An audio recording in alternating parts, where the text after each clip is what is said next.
Mr. Speaker, like most Canadians, I'm shocked, horrified, and angry after seeing the video of an RCMP officer using his truck door to attack and knock down a 22-year-old Inuk man in Nunavut.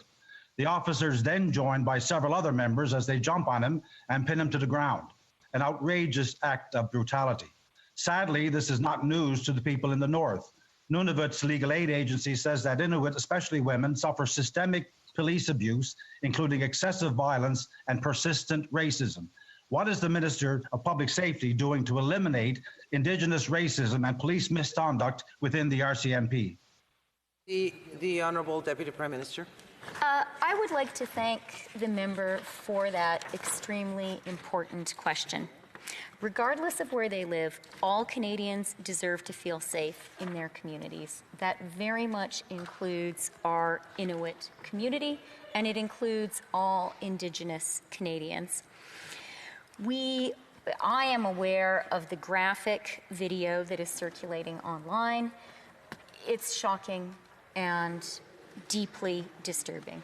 Immediately upon review, the officer was removed from the community and an independent investigation was launched. We all must and will do better.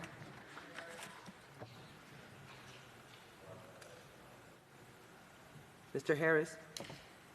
Mr. Speaker, the Inuit in Nunavut live with mistrust and fear of the RCMP. They exist to serve and protect all Canadians, including this man.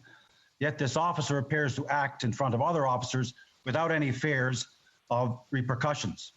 The legal aid allegations include repeated and systemic instances of unnecessary violence in the 25 communities policed by the RCMP in Nunavut. The systemic problem requires a systemic solution.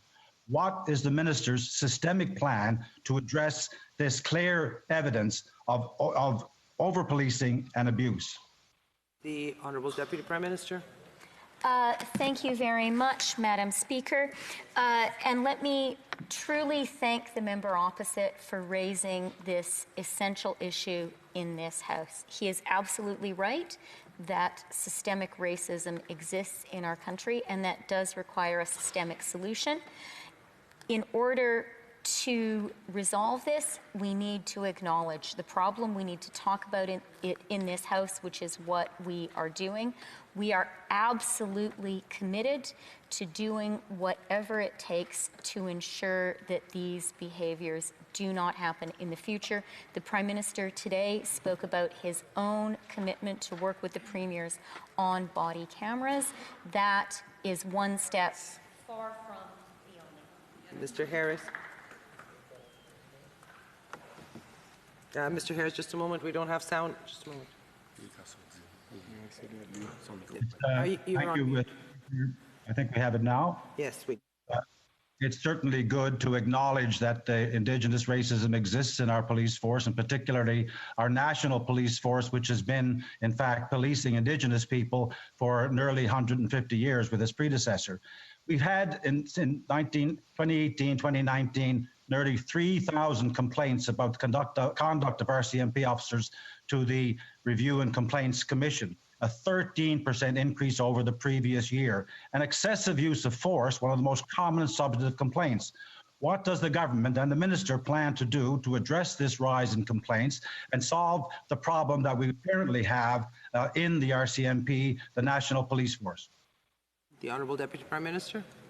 Madam Speaker, I'm sorry. I would like to thank the member opposite for drawing attention to this very important issue.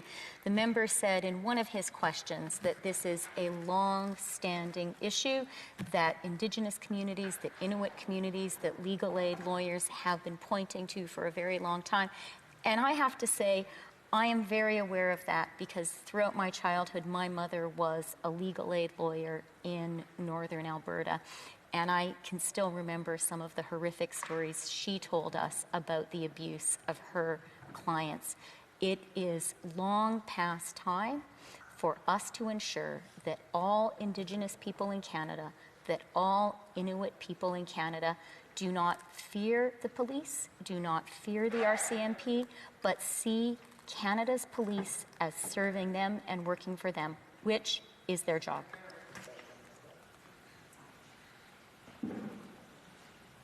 Mr. Harris, you have Uh, about Mr. 10 seconds.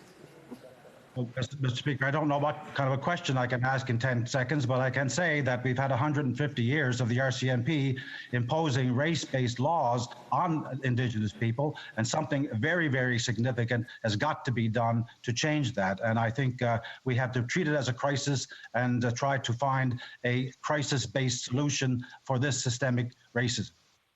We are now going